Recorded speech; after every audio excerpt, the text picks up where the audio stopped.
The coach who became senator. The January sun beat down hard on the windows of the Montgomery Capitol when Thomas Mitchell first entered his new office as state senator. The walls still smelled of fresh paint, and the stacked boxes reminded him that his transition from the football field to politics was still underway. "Senator Mitchell?" The voice came from the door. It was Sarah Chen, his new aide, a brilliant young woman with a political science degree from the University of Alabama. The executive director of the Education Commission, Dr. Richard Harrington, is here for the 9 o'clock meeting. Thomas adjusted his navy blue tie. He still felt uncomfortable without the sports jacket he'd worn for 20 years as head coach of the Auburn Tigers. At 52, his transition to politics had surprised many, but not himself. He'd always believed that leadership was leadership, regardless of the field where it was exercised. Dr. Harrington entered with measured steps, his rigid posture betraying decades in educational bureaucracy. Tall and thin, with perfectly groomed grey hair, he carried a leather briefcase that seemed to cost more than a teacher's monthly salary.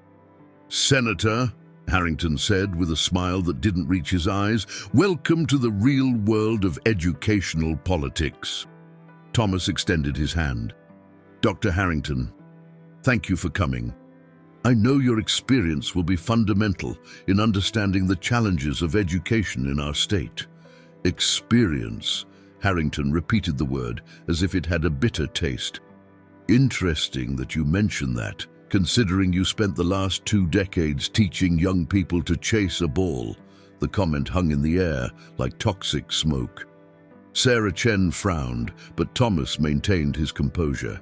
He'd faced fiercer critics in the stands of packed stadiums. "Doctor, in the last 20 years, I've graduated over 300 young people who received university scholarships. 90% of them graduated, many coming from families who had never set foot on a university campus." Thomas sat down, indicating the chair across from him. "Perhaps we have more in common than you imagine." Harrington sat rigidly. "Senator, education is not a game. It's not about winning or losing. It's about complex public policy, intricate budgets, delicate union relations, things that require sophisticated understanding that goes beyond motivating teenagers." "Do you have children, Doctor?" Thomas asked. "I have a daughter. She's a doctor, Harvard graduate." "You must be proud. I have 3. 2 are teachers now, and my youngest daughter is in her final year of engineering college." Thomas leaned forward. "You know what I learned raising my children and coaching hundreds of others? That every young person has unique potential, that leadership means serving, not commanding, and that the greatest challenges require teamwork." Harrington flipped through some papers in his briefcase. "Very noble, Senator, but let's get to the facts. Alabama ranks 47th in national education. We have schools falling apart, teachers fleeing to other states, and deplorable literacy rates. This isn't solved with motivational speeches." "I completely agree." Thomas's response surprised Harrington. "That's why I'm here. That's why I left a successful career in sports. Because I believe we can do better for our children." Sarah Chen watched the dynamics attentively. There was something in Harrington's tone that went beyond professional skepticism. It seemed personal. "Senator," Harrington continued, his voice gaining a sharper edge, "with all respect to your previous career, educational policy requires decades of study, understanding of pedagogical theories, analysis of complex data. It's not something you learn reading sports strategy manuals." Thomas felt his blood rise, but kept his voice calm. It was a skill learned in decades dealing with biased referees and provocative opponents. "Dr. Harrington, in 2018, my team was ranked last in the championship. Lost season, everyone said. You know what we did? We went back to basics. We identified every weakness, every flaw in the system. We worked individually with each player who was falling behind. We changed our approach, our mentality. We finished the season undefeated in the conference championship." Harrington laughed with disdain. "Are you comparing public education to a football game?" "No. I'm comparing leadership with leadership. Results with results.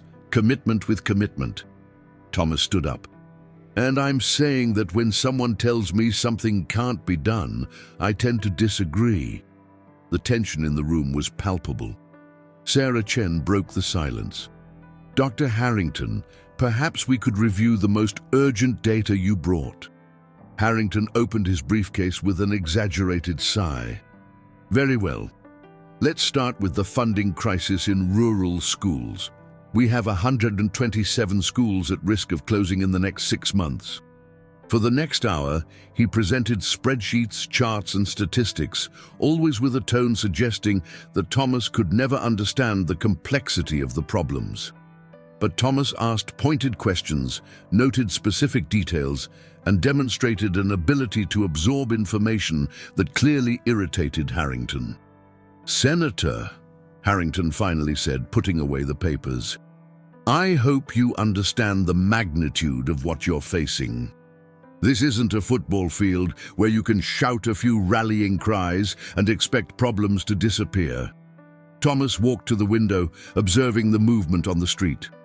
Public employees walked hurriedly, carrying their daily responsibilities. University students passed in groups, chatting animatedly about the future. "Doctor, may I tell you a story?" Harrington looked at his watch. "If it's brief." "In 2015, one of my players, Marcus Washington, came to my office. Brilliant kid, but he was failing 3 subjects, destroyed family, father in prison, mother working 3 jobs. He wanted to give up everything, school, the team, life." Thomas turned to face Harrington. "You know what I did? I imagine you gave a motivational speech." "No, I sat with him and we made a plan. Study schedule, tutoring, psychological support, financial help for the family. We got his mother a part-time job at a local company. We connected him with a mentor. It wasn't a speech. It was a support system." Harrington crossed his arms. "And Marcus graduated as valedictorian. Today he's a civil engineer working on rebuilding schools in underprivileged communities. And he has a mentorship program for young people in situations similar to what he faced." Sarah Chen smiled discreetly, but Harrington remained impassive. "A touching story, Senator, but that's anecdotal. Public policy isn't made with individual cases." "No, Doctor. Public policy is made exactly with individual cases, thousands of them. Every child who doesn't learn to read, every teacher who abandons the profession, every school that closes, every young person who gives up on their dreams." Thomas returned to his chair. "And it's made by people who care enough to find solutions, not excuses." The silence that followed was interrupted by Thomas's secretary. "Senator, the governor is on the line, says it's urgent." Thomas picked up the phone. "Governor?" "Yes, sir. When did this happen?" "I understand. I'll be there in 15 minutes." He hung up with a grave face. "Any problem?" asked Sarah. "The governor called an emergency meeting. 3 rural schools in Lee County were closed last night due to serious structural problems. Over 1,000 students were left without classes today." Harrington stood up. "As I said, Senator, real, complex problems that require sophisticated solutions." Thomas was already grabbing his coat. "Doctor, you're invited to come with us. Maybe we can learn something together in the field, in practice." Harrington hesitated. "I have other meetings." "Of course. Sarah, let's go. We have work to do." As they left, Thomas turned one last time to Harrington. "Doctor, in football, there's a simple rule. You can have the best strategy in the world on paper, but if you can't execute on the field, it's worthless. Today, we're going to see how our education is executing on the field." Harrington stood alone in the empty office, the echo of Thomas's words reverberating in his mind. Outside, he could hear the senator and his aide talking animatedly about emergency plans and temporary solutions. For the first time in years, Richard Harrington felt uncomfortable, not because he doubted his competence, but because he was beginning to suspect that there might be more than one way to measure intelligence, leadership, and problem-solving ability, and that irritated him deeply. The road leading to Lee County was a ribbon of cracked asphalt winding between cotton fields and pine forests. Thomas drove his white Ford pickup, with Sarah in the passenger seat, while the GPS guided them through a landscape that told the economic story of rural Alabama. "Senator, the governor said the schools were closed due to structural problems, but didn't give details," said Sarah, reviewing her notes on the tablet. "What we know is that there are 3 schools: Opelika Elementary, Lee County Middle, and Auburn Rural High.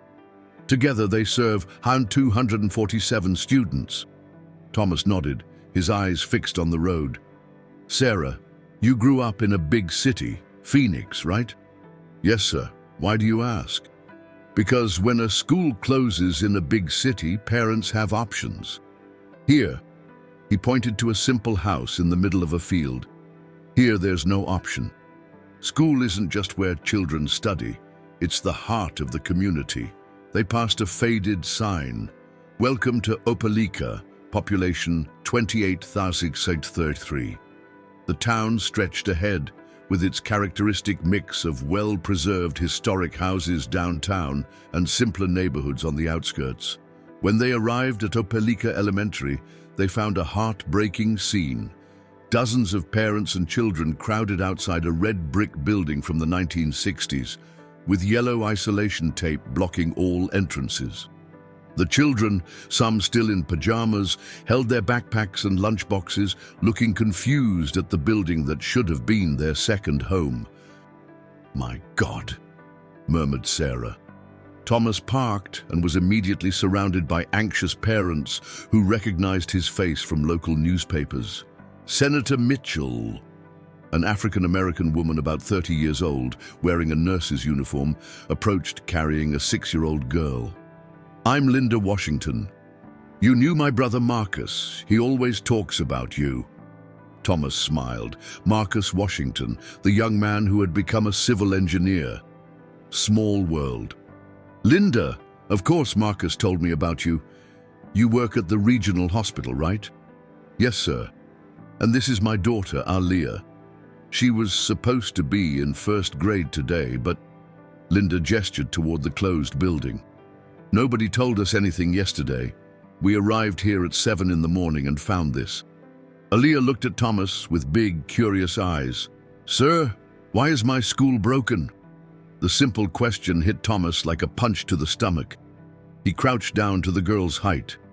"Aaliyah, sometimes things break and need to be fixed. But you know what's cool? Smart people like you and your mom can help find ways to fix them." "I am smart," said Aaliyah with conviction. "Mommy says I can be a doctor like she wants to be." Linda smiled proudly. "I'm studying nursing at night." "Aaliyah always does homework with me." Thomas stood up, feeling the weight of responsibility. Every face around him represented a family, a dream, a future that depended on decisions he and other politicians would make in the coming days. "Everyone," he said, raising his voice so all could hear, "I know you're scared and angry. You have every right to be. But I promise one thing. We're going to find a solution. Not just a temporary band-aid, but a real and lasting solution." An older man in work clothes stained with grease spoke up. "With all respect, Senator, politicians promise a lot. My grandson Jake is in his senior year of high school. If he loses too much class time, it could compromise his chance of getting a scholarship." "What's your name, sir?" "Bill Thompson. I've worked at the auto shop for 40 years. Thomas walked over to him. "Mr. Thompson, does your grandson play any sports?" "Football. He's a good runner, but he's not big like the other boys. His only chance to go to college is with grades and maybe a partial sports scholarship." "I understand. Mr. Thompson, in football, when a player gets injured, what do we do?" Bill frowned. Well, you put another player in. Exactly. We don't cancel the game. We don't send everyone home. We adjust, we adapt, we find a way to continue. Thomas looked at the entire group. That's what we're going to do here. Sarah had been observing and taking notes. She approached Thomas. Senator, I got in touch with the county emergency director. He's coming here. I also spoke with the school principal, Mrs. Helen Parker. She's at the Baptist Church Gymnasium organizing a temporary location. Great work. Let's go there. The Opelika Baptist Church Gymnasium was just 3 blocks from the school. When they arrived, they found an impressive scene. Dozens of volunteers transforming the space into makeshift classrooms. Folding tables were organized in groups. Colored cardboard divided the environments, and a portable sound system ensured everyone could hear. Helen Parker, an energetic 60-year-old woman with gray hair in a bun, directed the operation like a conductor. Senator Mitchell, she said, wiping her hands on her apron. Good that you came. We're doing what we can, but this is just temporary.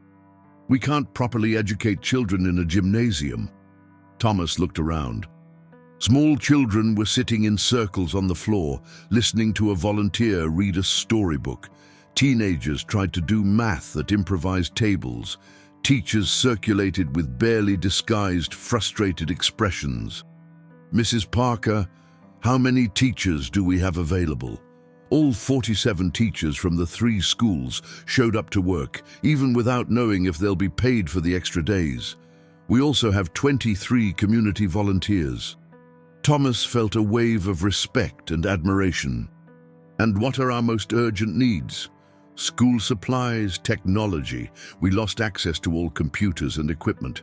And space. This gymnasium serves for the emergency, but we can't keep 200 children here for weeks. Sarah was taking pictures and discreetly filming. Senator, this needs to reach the media. People need to see the community's effort. I agree. But first, let's see if we can do something practical right now. Thomas took out his phone and began a series of calls. First to Marcus Washington. Marcus, Thomas Mitchell. Yes, I'm right here with your sister and your niece. I need an urgent favor. Can you come here today with a team to assess the structural damage to the schools? Great. I owe you one. Next, he called Jim Bradley, owner of a large construction supply store in Auburn. Jim? Thomas. Remember when I helped you with that situation with your son at the university?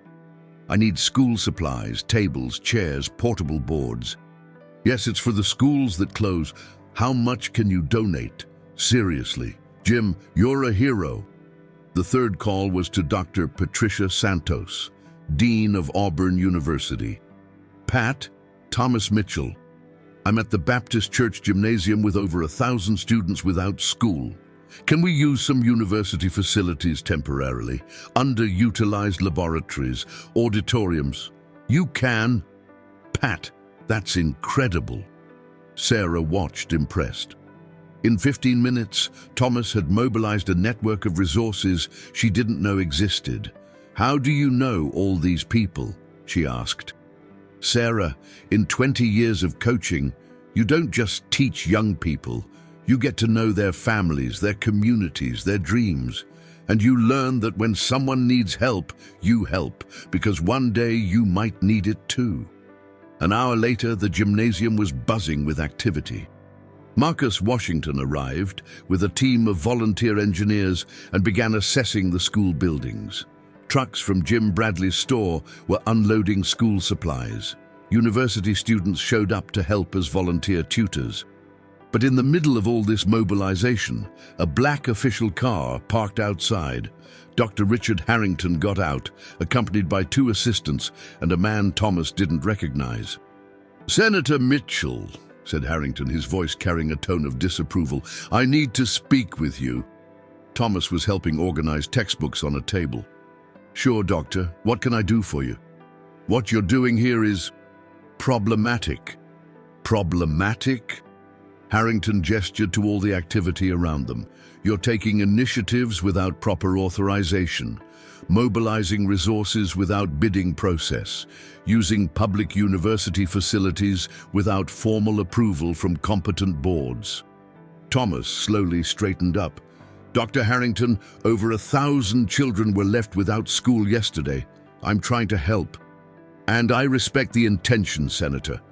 But there are protocols, procedures, necessary bureaucracy.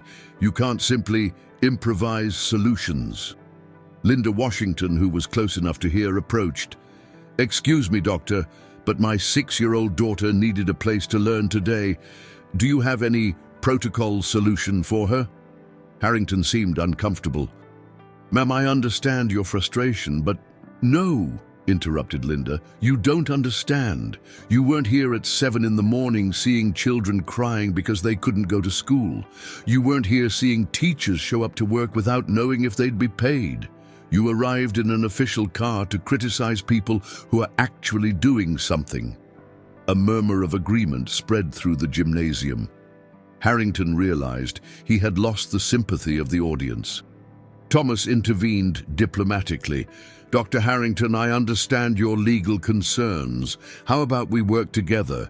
You can help us navigate the necessary protocols while we keep these children learning. Senator, this isn't sustainable. This improvised operation might work for a few days, but what about later? And when the national media picks up this story, and when teachers' unions question working conditions, and when parents sue the state for inadequate education. Sarah Chen had been documenting everything. She approached with her tablet. Doctor Harrington, may I ask some questions for our report? What kind of questions? How many concrete solutions did you bring today for these 1,000 children without school? Harrington hesitated. Well, we're working on a comprehensive plan. With what timeline? These things take time, several weeks, maybe months to... Months? Linda Washington interjected again. Doctor, my daughter can't wait months to go back to school. Thomas felt the tension escalating and decided to take control of the situation. Everyone, let's keep focused on what's important, the children. Dr. Harrington, you're right about the need for proper planning, but today now, these children need a place to learn. We can do both things at the same time. Harrington looked around at the volunteers working, the children learning, the grateful parents. His expression was of someone who recognized he was losing a battle he didn't even know he was fighting. Senator, he said finally, do you understand that taking responsibilities without adequate authority can have serious political consequences? Thomas smiled. Doctor, for 20 years, every Friday night, I put 18-year-old young men on a field, in front of 50,000 people, knowing that if they failed, I would be held accountable. If they got hurt, I would be questioned. If we lost, I would be criticized. Political consequences are part of any leader's job. Helen Parker joined the group. Gentlemen, sorry to interrupt, but we have a situation. The local TV network arrived. They want to interview both of you about the emerging educational crisis. Harrington paled slightly. Thomas turned to him. Doctor, how about we talk to them together, present a unified plan? A unified plan. You handle the political and bureaucratic part, getting permanent funding, navigating regulations, ensuring legal compliance. I handle the operational part, keeping schools running, mobilizing the community, ensuring no child is left behind. Harrington considered the proposal. It was a dignified way out of a situation that was quickly getting out of his control. And if it doesn't work? Thomas extended his hand. Then we take responsibility together, as a team. For the first time since they met, Richard Harrington saw something in Thomas Mitchell he hadn't noticed before. Not arrogance or political naivety, but a different form of leadership, one that put results above processes, people above policies. Hesitating only for a moment, he shook Thomas's hand. Very well, Senator. Let's see if your unconventional approach can really work. From across the gymnasium, Sarah Chen smiled as she discreetly filmed the handshake. She had the feeling she was documenting the beginning of something much bigger than a local school crisis.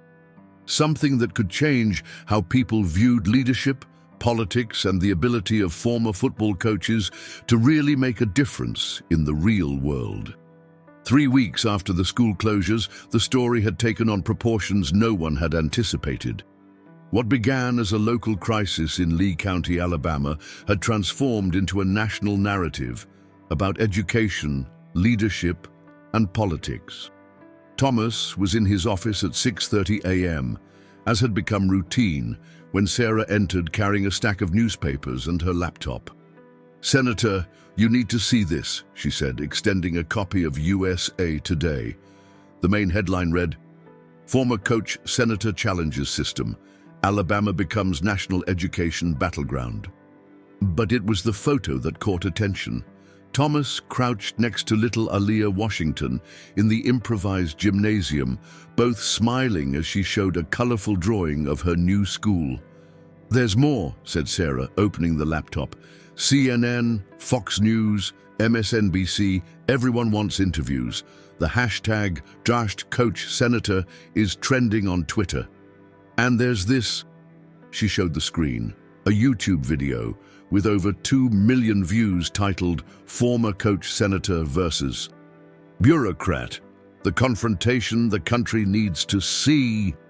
Thomas watched a few minutes of the video, which showed edited clips of his interactions with Dr. Harrington interspersed with images of children learning in the gymnasium and emotional testimonials from parents. "Sarah, this is getting bigger than it should be. It wasn't supposed to be about me versus Harrington. But it became that, Senator, and look at this." She showed another graph. "Your approval jumped to 73% in the state. Harrington is at 31%. The narrative created itself. The man of action versus the stuck bureaucrat." The phone rang. It was Martha, his secretary. "Senator Dr. Harrington on the line. Says it's urgent and has to do with Washington, D.C. Thomas answered. "Doctor, good morning." "Senator Mitchell." Harrington's voice sounded tense. "I need to see you immediately. There have been high-level complications." "What kind of complications?" "I prefer to discuss in person." "Can I come to your office in 20 minutes?" "Sure. See you soon." Thomas hung up, worried. In the last 3 weeks, he and Harrington had developed a functional working relationship, if not cordial. The emergency operation had worked better than anyone expected. The 1,247 children were receiving quality education in temporary locations. Repairs to the original schools were 60% complete, and the community had mobilized in a way that impressed national observers. But Thomas knew not everything was well. Harrington continued uncomfortable with what he called unconventional methods, and there were growing signs that larger political forces were paying attention to what was happening in Alabama. Exactly 20 minutes later, Dr. Harrington arrived, but he wasn't alone. With him came 2 men in dark suits that Thomas didn't recognize. "Senator," said Harrington, visibly tense, "these are Jonathan Wise and Michael Chen, senior advisors from the Federal Department of Education." Wise, a thin man in his 40s with rimless glasses, extended his hand with a smile that conveyed no warmth. "Senator Mitchell, it's a pleasure to finally meet you. Your creative approach to the educational crisis has attracted a lot of attention in Washington." Thomas indicated the chairs. "Gentlemen, welcome. Coffee?" "That won't be necessary," said Chen, a younger man with dark hair and a serious expression. "This is an official visit, Senator. We're here to discuss some significant irregularities in your crisis response methods." Sarah Chen entered discreetly and positioned herself in a corner with her tablet, ready to take notes. "What kind of irregularities?" asked Thomas. Wise opened a thick folder. "To begin with, unauthorized use of federal university facilities for primary and secondary education purposes. Auburn University receives significant federal funding, and there are specific regulations about the use of its facilities. The laboratories we're using were empty, Thomas responded.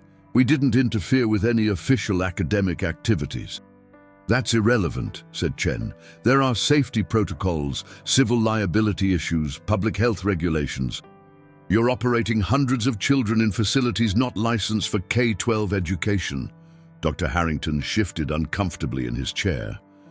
Thomas noticed he was between a rock and a hard place. Dr. Harrington, said Thomas, did you know this when we started? Harrington cleared his throat. I expressed concerns about regulatory compliance from the beginning. But you agreed to work with us, Thomas said calmly. Under pressure from media and public opinion, intervened Wise. Which brings us to the second point, manipulation of the media narrative. Sarah Chen looked up from her notes. Manipulation. Chen turned to her. Ma'am, you created a sophisticated public relations campaign to portray Senator Mitchell as a populist hero and Dr. Harrington as a bureaucratic obstacle. This is not only dishonest, but damages trust in established educational institutions. Thomas felt anger growing, but kept his voice calm. Gentlemen, are you suggesting that helping over 1,000 children was a public relations stunt? We're saying, responded Wise, that there are appropriate ways to handle educational crises.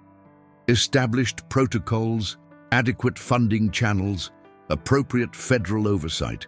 What you did here was completely bypass the system. And it worked, said Thomas simply. Worked? Chen laughed sarcastically. Senator, you created a dangerous precedent. If every state legislator decides to ignore federal regulations every time they find it convenient, where does it end? Thomas stood up and walked to the window. Outside, he could see university students walking to classes, normal people living their lives, trusting that their leaders would make sensible decisions. May I tell you a story? He asked. Senator, said Wise impatiently, we didn't come here for anecdotes. So, in 2019, Thomas continued, ignoring the interruption, we had a hurricane that hit our region during football season. The university wanted to cancel the game against LSU. 90,000 tickets sold, millions in TV revenue, families who had planned the trip for months. He turned to face the visitors. Safety regulations were clear. Adverse weather conditions required cancellation. But I looked at the forecast, consulted experts, and saw we had a 3-hour window without intense rain. And, asked Chen, we played the game. We adapted safety protocols, increased medical security, created additional evacuation plans. 90,000 people had an unforgettable experience. The university didn't lose millions in revenue, and nobody got hurt. What's the point? Asked Wise. The point is that sometimes leadership requires judgment, not just obedience to regulations, and that results matter more than processes. Harrington finally spoke. Senator, with all respect, education isn't sports entertainment. The stakes are much higher, the consequences of error much more serious. I completely agree, Doctor. That's exactly why we couldn't leave 1,000 children without education while waiting for federal bureaucracy to decide which form to sign first. Chen opened his own folder. Senator Mitchell, we have here a cease and desist order. All unauthorized educational operations must stop immediately. The children must be transferred to federally approved school districts until the original facilities are fully restored and certified. Which districts? Asked Sarah. Neighboring districts are already overcrowded. That's not our problem, said Wise coldly. Our job is to ensure compliance with federal regulations. Thomas took the document and read it quickly. It was exactly what he feared. Dense, legal language that would effectively kill everything they had built. And if I refuse? Then, said Chen, The Federal Department of Education will initiate a formal investigation into official misconduct, misuse of federal funds, and violation of safety regulations. This could result in federal criminal charges. The silence in the room was heavy. Sarah Chen stopped writing and looked at Thomas. Harrington studied his hands. The two federal officials waited with barely disguised expressions of satisfaction. Thomas folded the document carefully. "May I have 24 hours to respond?" "Of course," said Wise, standing up, "but the order goes into effect tomorrow at 5 p.m., regardless of your response." After the men left, the office fell silent. Harrington remained seated, visibly agitated. "Senator," he said finally, "I'm sorry. I didn't expect this to escalate so much." "Doctor, may I ask a direct question?" "Sure. Did you call Washington, report our irregularities?" Harrington hesitated a long time before answering. "I fulfilled my obligation to inform my superiors about unconventional situations." Thomas nodded slowly. "I understand. Senator, I didn't know they would come with this attitude. I thought they just wanted to be informed." "Dr. Harrington, may I tell one last story about football?" Harrington sighed. "Sure. In 2017, we discovered that one of our veteran players was selling tickets on the black market, serious violation of NCAA rules. I could have reported immediately, and he would have been expelled. End of his college career." Thomas sat on the edge of his desk. "But first I talked to him. I discovered he was trying to help his family pay for his younger sister's medical treatment. So we worked together to find legal financial aid resources, connected the family with assistance programs, and the kid became one of our most respected leaders." "And what's the moral of the story?" asked Harrington. "That before we report someone, we should ask if we're trying to solve a problem or just cover our own backs." Harrington turned red. "Senator, I was trying to protect the integrity of the educational system. Doctor, 1,000 children are receiving quality education today because of what we did together. Tomorrow night, they may be sitting at home without school. Does that protect the integrity of what system?" Before Harrington could respond, Martha entered hurriedly. "Senator, sorry to interrupt, but there's a crowd forming outside, and CNN and Fox News are arriving." Thomas went to the window. Outside the building, dozens of people carried signs. "We support Coach Senator, children first, bureaucracy later. Thomas Mitchell, real leadership." In the center of the crowd, he saw Linda Washington holding Aaliyah, who carried a colorful drawing of what seemed to be Thomas standing next to a school. "Senator," said Sarah softly, "they know. The news of the federal order has already leaked." Thomas observed the scene outside. Ordinary people who had left their jobs to support something they believed in. Parents who saw their children receiving quality education when the official system had failed. Teachers who worked without payment guarantee because they believed in the mission. "Dr. Harrington," he said without turning from the window, "you have children, a daughter, as I said. If it were your daughter out there, holding a sign, trusting adults to protect her education, what would you do?" Harrington joined him at the window. Together they watched the growing crowd of parents, teachers, and students. Harrington began, then stopped. "Doctor, tomorrow morning I'm going to hold a press conference. I'm going to explain the situation, accept the consequences of my actions, and make one last appeal for these children's welfare to be prioritized over bureaucratic regulations."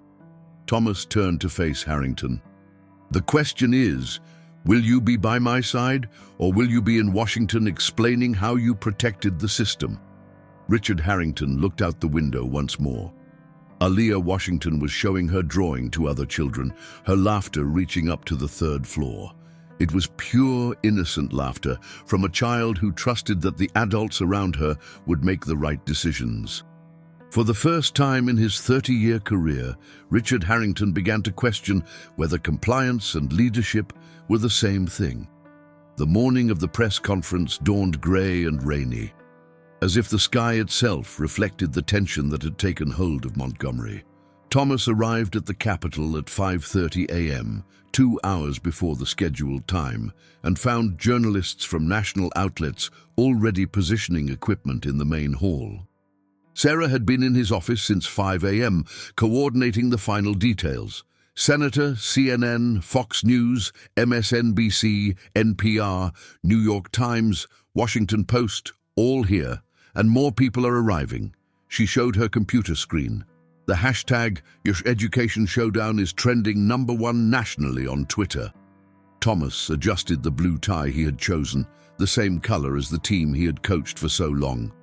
Sarah, have you checked if the children are okay today? Yes, sir. All 1,247 are in temporary facilities, participating in normal activities.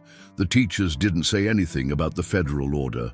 They thought it best to maintain normal routine until we know if there will be a tomorrow for the program. Thomas completed. A gentle knock on the door interrupted them. Martha entered. Senator, Dr. Harrington is here. Says he needs to speak with you before the interview. Thomas nodded. Send him in. Richard Harrington entered alone, without his usual assistance. He carried a briefcase, but his hands trembled slightly. Senator, may I have a few minutes? Of course, Doctor. Sarah, could you give us some privacy? When they were alone, Harrington sat heavily. Thomas, may I call you Thomas? Of course. Thomas, I spent all night without sleeping, and I want to talk about my daughter. Thomas also sat, noticing that something had changed in Harrington's tone. My daughter Rebecca is a doctor, as I said. Harvard Medical School, residency at Johns Hopkins, fellowship in pediatric cardiology, a source of great pride. You must be very proud. But there's something I never told anyone. Rebecca almost didn't go to Harvard. Harrington opened his briefcase and took out a photo, a smiling young woman at graduation. In her senior year of high school, Rebecca had excellent grades, perfect extracurricular activities, maximum test scores. But she was lost, depressed. She talked about giving up, about not being good enough. Thomas waited in silence.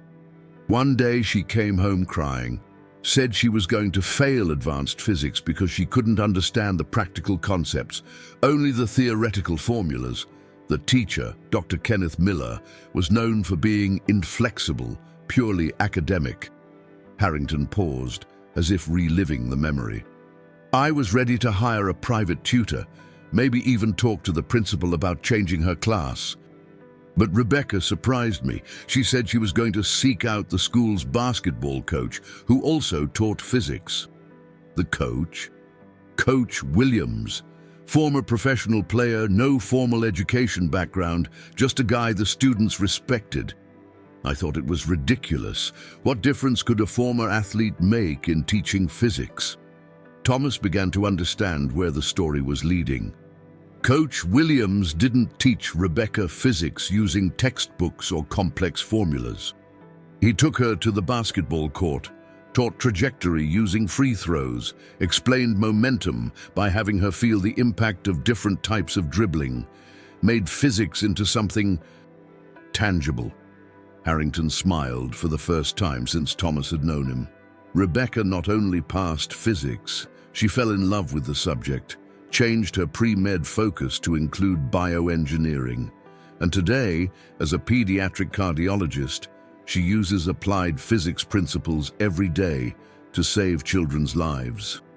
That's a beautiful story, Richard. The point is that Coach Williams did something that I, with all my PhD in educational administration, couldn't do. He connected learning with reality. He cared more about the result, Rebecca learning, than about the correct method of teaching. Harrington closed the briefcase. Thomas, I spent 30 years in the educational system following protocols, prioritizing compliance, protecting institutions. And last night, seeing those children outside, I realized I had become exactly the type of administrator who almost prevented my own daughter from reaching her potential. Thomas felt this was a crucial moment, not just for the two of them, but for everything they had built. "Richard, what does this mean for today?" "It means I'm going to stand by your side at the press conference. It means I'm going to tell the country that protocols are important, but children are more important. And it means I'm going to take full responsibility for reporting our activities to Washington." Before Thomas could respond, Martha entered again. "Senator, sorry to interrupt, but there's a situation outside. A much larger crowd has formed, and, well, you'd better see for yourselves." They went to the window and were impressed by what they saw. Hundreds of people filled the Capitol steps, carrying signs, banners, and flags. But they weren't just local parents and students. "My God," murmured Harrington. There were buses parked on adjacent streets with license plates from different counties. Teachers from across the state had come, many still in school uniforms, parents with small children, university students, even some elderly people with retired educator IDs. Sarah entered running. "Senator, this is incredible. We have delegations from at least 12 states, teachers who drove all night to be here, and look at this."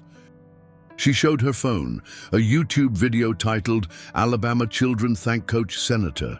It was a compilation of home videos from hundreds of students from the temporary schools, each saying thank you and explaining what they had learned in recent weeks. "Who organized this?" asked Thomas. "Nobody organized it, Senator. It started spontaneously on social media last night after news of the federal order leaked. People just came." Thomas looked at Harrington. "Richard, ready to face this together?" "Ready." At exactly 8 a.m., they went down to the main hall, where a sea of cameras and microphones awaited them. The noise from the crowd outside was audible even through the closed windows. Jennifer Martinez from CNN asked the first question. "Senator Mitchell, how do you respond to federal accusations that you violated multiple educational regulations?" Thomas approached the main microphone. "Jennifer, first I want to thank everyone who came here today, not to support me, but to support the idea that our children's education should be our top priority." He paused, looking directly at the cameras. 3 weeks ago, 1,247 children were left without school due to serious structural problems. We faced a choice: follow bureaucratic protocols and leave these children at home for weeks or months, or act immediately to ensure their education continued. "But Senator," interrupted David Chen from Fox News, "federal officials say you deliberately ignored important safety regulations." Before Thomas could respond, Dr. Harrington approached the microphone. "May I answer that question?" "I'm Dr. Richard Harrington, Executive Director of the Alabama Education Commission." A murmur went through the room. Everyone expected Harrington to criticize Thomas. "I was the one who reported Senator Mitchell's activities to the Federal Department of Education. And today, I'm here to say I made a mistake." The silence in the room was absolute. "For 30 years, I prioritized compliance over results, processes over people. And I almost lost sight of what really matters, giving every child the best possible education." Sarah Martinez from NPR spoke up. "Dr. Harrington, are you saying you support methods that the federal government itself considers illegal?" "I'm saying I support leadership that puts children first. In the last 3 weeks, we witnessed something extraordinary. An entire community mobilizing to ensure no child was left behind. Teachers working without payment guarantee. Volunteers donating time and resources. University students serving as tutors." Harrington gestured toward the windows. "And out there are the results. Parents from across the country who came here because they recognize that what happened in Alabama is what should happen everywhere when the system fails our children." Thomas took back the microphone. "I want to make clear, I take full responsibility for every decision made. If the federal government wants to prosecute me for ensuring children received quality education when the official system failed, I accept those consequences.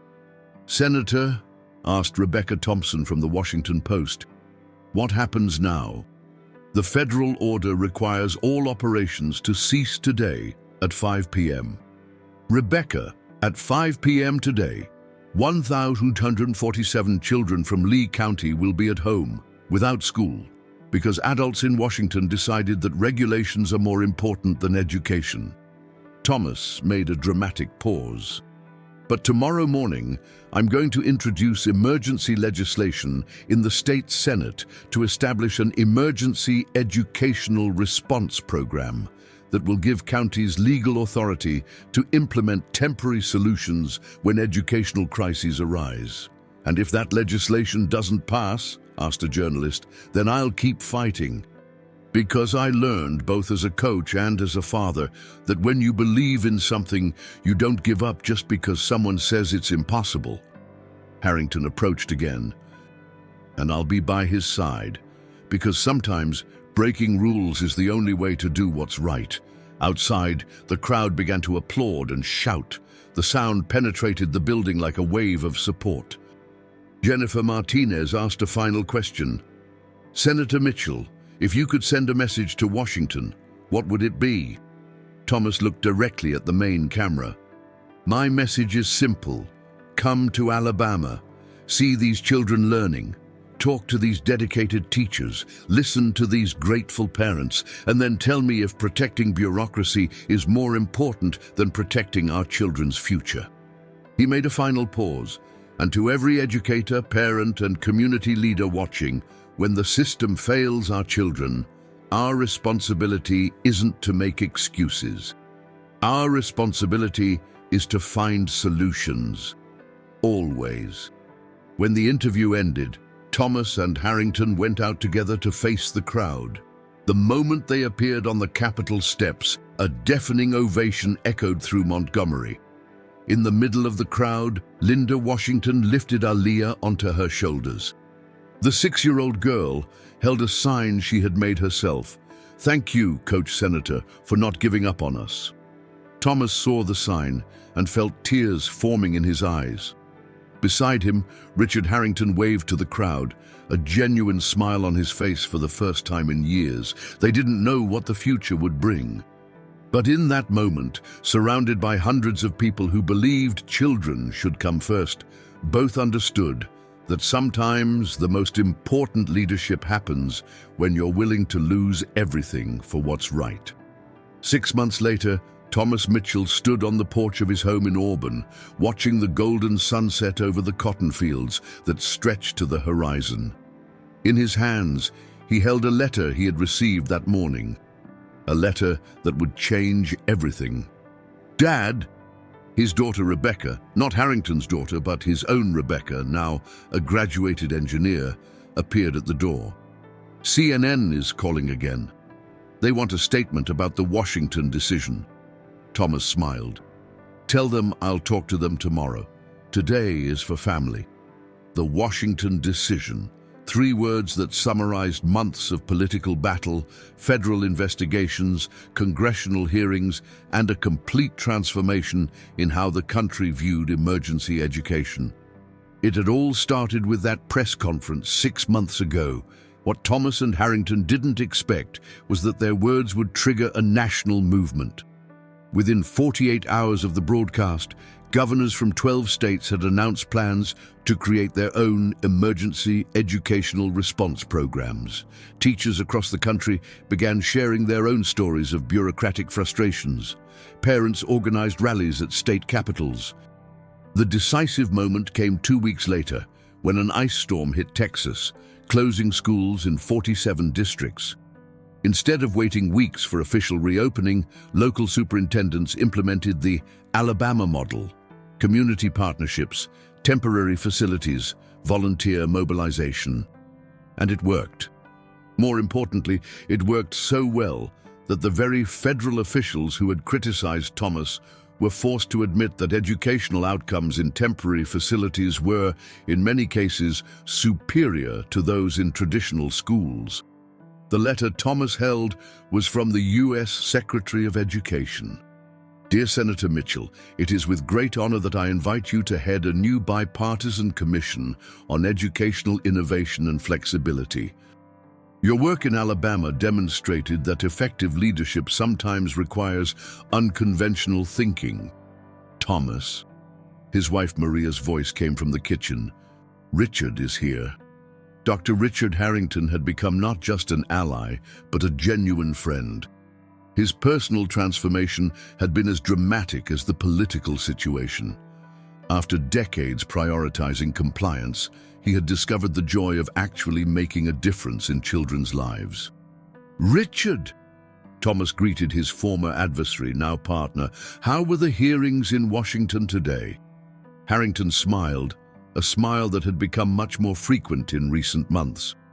Well, after 6 months of investigations, the Department of Justice officially dropped all charges against you. More than that, they're proposing national legislation based on our model. Really? The Emergency Educational Flexibility Act should be voted on in Congress next month. And Thomas, they want you to testify in favor. Thomas shook his head, still processing how quickly things had changed. And the children? How are our children? Ah, that's the best part. Harrington opened his briefcase. Standardized test results came in yesterday.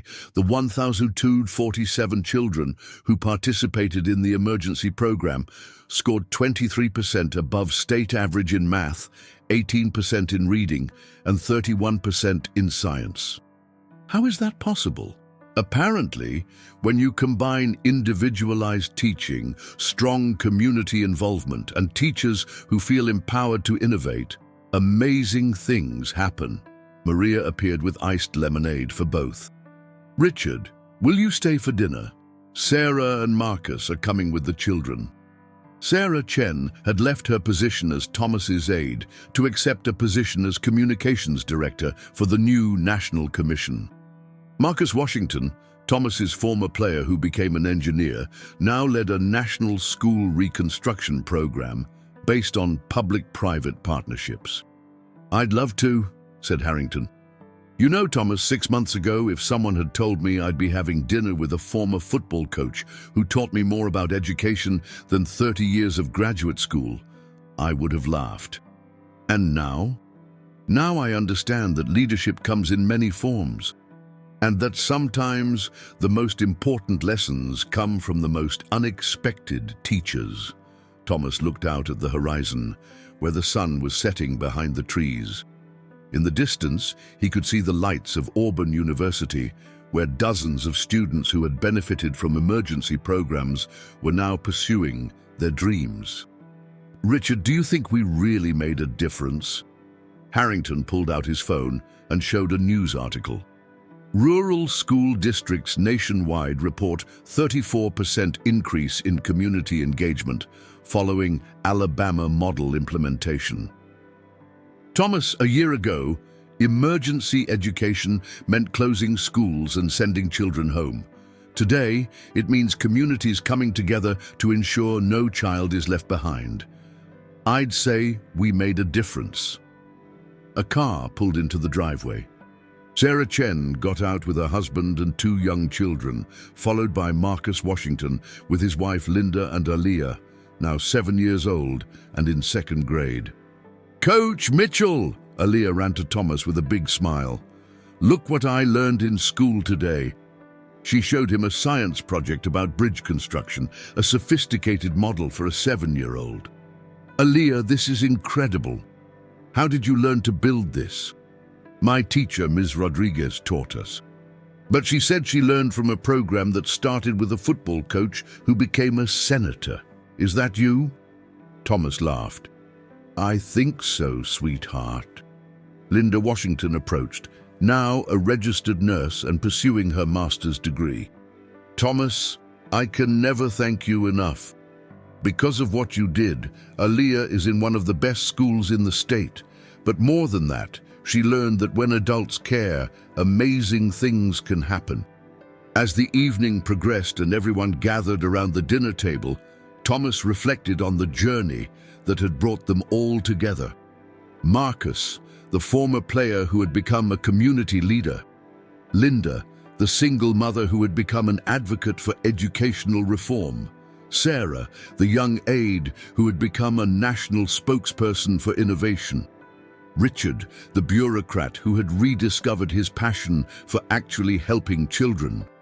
"Thomas," said Marcus during dinner, "I got a call today from a superintendent in Michigan. They're facing a crisis similar to what we had here. They want to implement the Alabama model, but they're afraid of federal pushback." "What did you tell him?"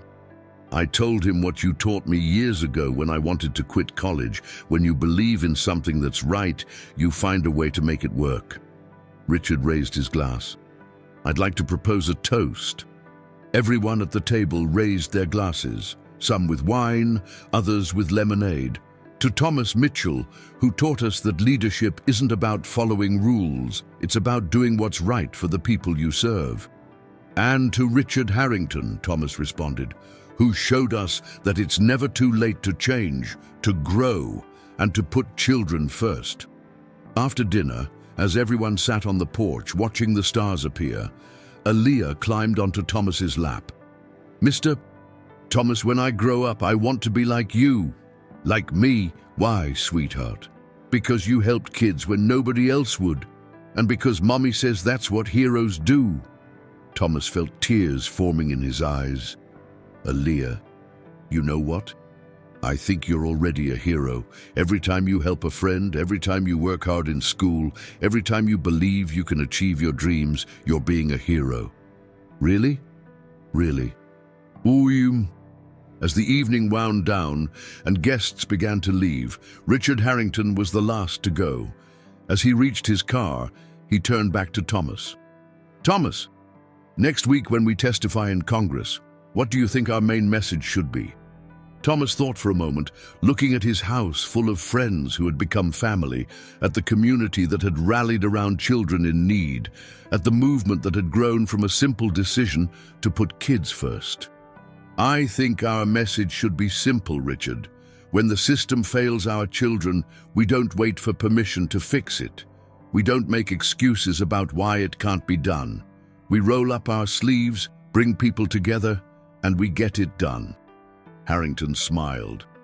"You know, Thomas, I spent 30 years learning the wrong definition of leadership. You taught me the right one in 30 days. And what's that?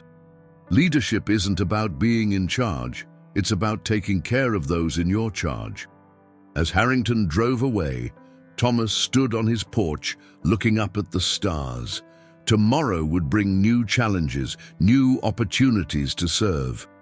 The commission in Washington would require him to leave his comfort zone once again, to fight new battles for children across the country. But tonight, surrounded by the quiet of rural Alabama, he felt something he hadn't felt in years. Peace. The peace that comes from knowing you've made a difference. The peace that comes from seeing former adversaries become allies. The peace that comes from watching children like Aaliyah Washington dream big dreams and believe they can achieve them. In the distance, he could see the lights of Auburn University, where a new generation of teachers was being trained not just in pedagogy, but in innovation, community engagement, and the radical idea that every child deserves an excellent education, regardless of circumstances. Thomas Mitchell, the football coach who became a senator, smiled as he went inside to join his family. Tomorrow would bring new challenges. But tonight, he knew that sometimes the most important victories aren't won on scoreboards or in election booths. They're won in the hearts and minds of children who learn that adults will fight for them, that communities will come together for them, and that their dreams matter enough for people to risk everything to protect them. And sometimes that's the only victory that really matters. Epilogue. 5 years later. The auditorium at the John F. Kennedy Center for the Performing Arts in Washington, D.C. was packed to capacity. On stage, a banner read, "National Education Excellence Awards, honoring innovation in American schools." Thomas Mitchell, now serving his second term as U.S. Senator and chair of the Senate Education Committee, sat in the front row next to his wife Maria and their 3 children. At 57, his hair had more gray, but his eyes still held the same determined spark that had driven him to challenge the system 5 years earlier. "Ladies and gentlemen," announced the presenter, "this year's Lifetime Achievement Award for Educational Innovation goes to the Alabama Emergency Education Model, which has now been successfully implemented in over 2,000 schools across all 50 states. The audience erupted in applause. On the giant screen behind the stage, a video began playing. Footage from that first day at the Baptist Church Gymnasium showing children learning in makeshift classrooms while volunteers worked tirelessly around them. The Alabama model, the narrator continued, proved that when communities come together with proper leadership, educational challenges become opportunities for innovation. Since 2019, districts using this approach have seen average test scores increase by 28%, teacher retention improve by 45%, and community engagement reach unprecedented levels.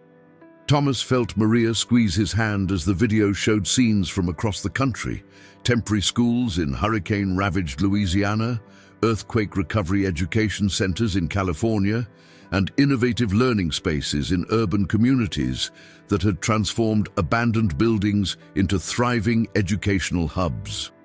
But it was the final segment that brought tears to his eyes. The camera focused on a young woman in a white coat, stethoscope around her neck, standing in a pediatric hospital ward. "My name is Aaliyah Washington," she said, smiling at the camera. 12 years ago, I was a 6-year-old girl whose school closed due to structural problems. A former football coach named Thomas Mitchell, who had just become a senator, made sure I didn't miss a single day of learning. The camera followed Aaliyah as she walked through the hospital corridors. "Today, I'm Dr. Aaliyah Washington, pediatric resident at Johns Hopkins Hospital. I'm also working on a master's degree in public health policy, focusing on community-based educational interventions in underserved areas." She paused outside a patient room where a young boy was lying in bed surrounded by textbooks and a laptop. "This is Miguel. He's been in the hospital for 3 months receiving cancer treatment. But thanks to the education continuation protocols that grew out of the Alabama model, he hasn't missed his 7th grade curriculum. His teachers visit virtually every day. Community volunteers provide one-on-one tutoring, and his classmates send him projects and assignments." Aaliyah sat next to Miguel's bed. "Miguel is going to beat this cancer, and when he does, he'll return to school without having fallen behind. Because that's what happens when we refuse to accept that circumstances should limit a child's potential." The video ended with Aaliyah looking directly into the camera. "Coach Mitchell taught me that heroes aren't people who never face problems. They're people who refuse to let problems stop them from doing what's right.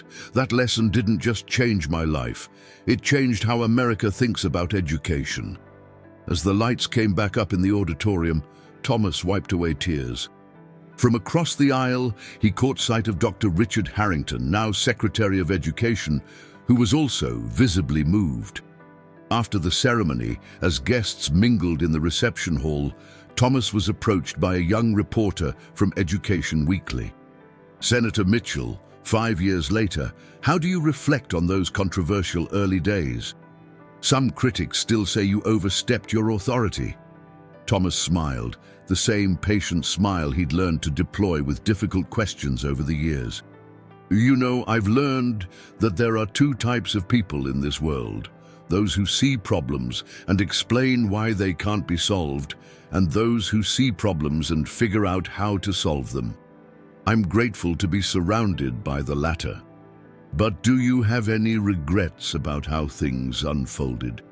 Before Thomas could answer, a familiar voice interrupted. "If I may." Dr. Richard Harrington approached, extending his hand to the reporter. "I'm Richard Harrington, Secretary of Education. And I can answer that question. Harrington turned to Thomas. My friend here taught me that the greatest regret in leadership isn't making mistakes while trying to help people. It's failing to act when action is needed. He addressed the reporter directly. 5 years ago, I represented everything that was wrong with our educational bureaucracy. I prioritized process over people, compliance over compassion. Thomas Mitchell showed me a better way. And what way is that? Asked the reporter.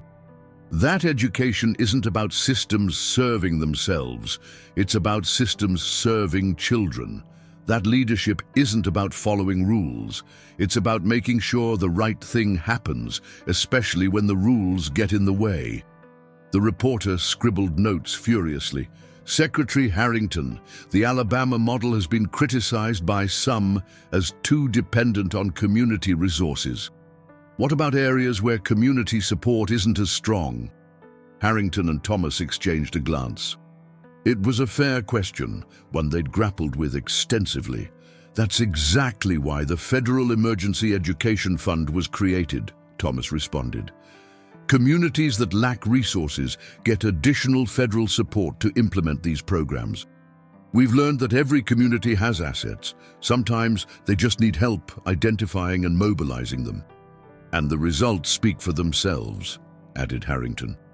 The achievement gap between high-resource and low-resource districts has narrowed by 35% in areas implementing the Alabama model with federal support. As the reporter moved on to other interviews, Thomas and Harrington found themselves standing together near a window overlooking the Potomac River. Richard, do you ever wonder what would have happened if you hadn't come to that press conference 5 years ago? Harrington considered the question. Thomas, I think about it often. I probably would have finished my career as a mid-level bureaucrat, maybe written a few papers about educational policy, retired quietly. He paused, watching boats move slowly down the river. Instead, I got to be part of something that changed how America educates its children. I got to see a movement grow from a single act of courage in a small Alabama town to a national transformation, and I got to discover that it's never too late to become the person you were meant to be. Speaking of becoming who you're meant to be, Thomas said, I heard Aaliyah isn't the only success story we should be celebrating tonight. Harrington smiled proudly. Marcus Washington just got appointed as the youngest school superintendent in Alabama history. At 32, he's already implementing innovations that are being studied by education schools nationwide. And Sarah Chen? Deputy Assistant Secretary of Education, in charge of the Community Partnership Initiative. She's become one of the most requested speakers at education conferences around the world. Thomas shook his head in amazement. You know what the best part is, Richard? None of this feels like an ending. It feels like we're just getting started. What do you mean?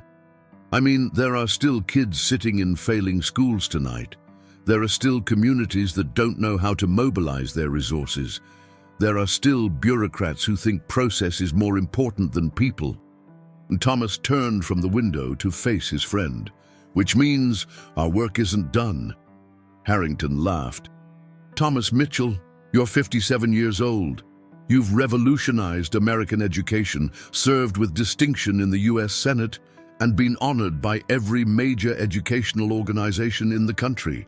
Don't you think you've earned the right to slow down? Richard, you remember that first day in my office? When you asked me if I understood the magnitude of what I was facing? I do. I understand it now. The magnitude isn't about test scores or graduation rates or even college acceptance numbers. The magnitude is about every single child who goes to bed tonight, believing that adults care enough to fight for their future. Thomas paused, looking around the reception hall filled with educators, policymakers, and advocates. As long as there's one child who doesn't have that certainty, as long as there's one community that hasn't learned how to come together for its kids, as long as there's one school system that puts bureaucracy before children. He smiled. Well, let's just say coaches don't retire until the game is won. Harrington raised his glass of wine. to coaches who become senators, and to the children who inspire them both. To the next 5 years, Thomas replied, raising his own glass. And to all the lives we haven't changed yet. As they toasted, neither man could have predicted that their conversation was being overheard by a young education policy graduate student who would, 10 years later, use their example to transform education systems in refugee camps across 3 continents. But that's the thing about leadership that puts people first. It creates ripples that spread far beyond what any one person can imagine, touching lives in ways that will never be fully measured, but will always be profoundly felt. The Alabama model had become more than a crisis response system. It had become proof that when ordinary people decide to do extraordinary things for children, the impossible becomes inevitable. And in a world that often seemed to have forgotten how to solve problems together, that lesson was perhaps the most valuable education of all.